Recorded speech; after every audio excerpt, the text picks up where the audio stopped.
sometimes even when we give people just like a warm greeting, we're all about greeting people warmly and making people feel welcome and being hospitable at the Peer Center. And so it's just, that's what we do. So when somebody's like, you just really made my day, and I'm thinking like, I just said hello and asked how you were, and it kind of makes you realize that people sometimes don't have somebody to do that gives them that kind of positive, welcoming and making them feel like they're important, or valuable. So to me, it feels really good, to be able to say that I'm, doing work that is positive. For me, it's know that I've helped someone also that is up and coming, and more people are asking about it and stuff like that. That's why it's important to me. I'm a part of something that's growing, and and it's and I help people too. So that's the main reason why I like to connect. I like it, and again, I'm working with the hospital with good people.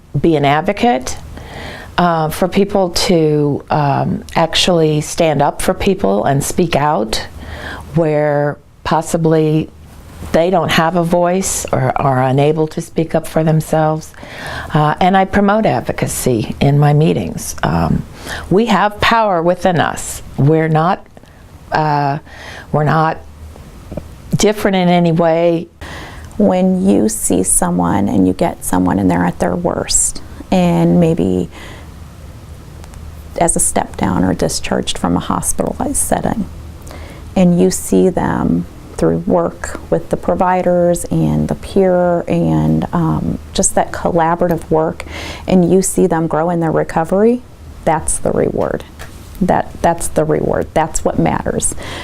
When you see someone that at one point was broken, and then you see them excelling and doing wonderful, that's what it's about. I would say my role, just because I walk, eat, and sleep peer support, the thing that I pride myself on the most is being able to be a peer all the time.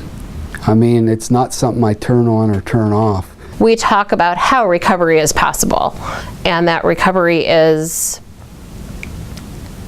not easy, but it's possible, and that it doesn't happen overnight. But there are people that want to help. There are resources out there, and we just help each other. And that's probably the most important thing for me, is that I had other peers help me. And so I keep up my recovery by helping others in return. It's always interesting to me from an advocacy perspective that people sort of look at this like it's weird.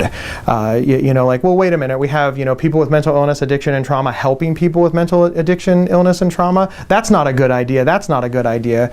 Nobody bats an eye at AA. Nobody bats an eye at Weight Watchers. Nobody bats an eye at the American Fundraising Professionals groups. Nobody bats an eye at Toastmasters. There's all of these groups that are literally peer supports. I lost weight, I will help you. I'm a better speaker, I will help you become a better speaker. This is just, we've been doing this since the beginning of time, and then peers show up and offer it, and they're like, I don't know, this is not a good idea. I don't know. And you really have to ask yourself, why is that? People have been leading each other out of the woods since the beginning of time, and this is just a natural extension of that.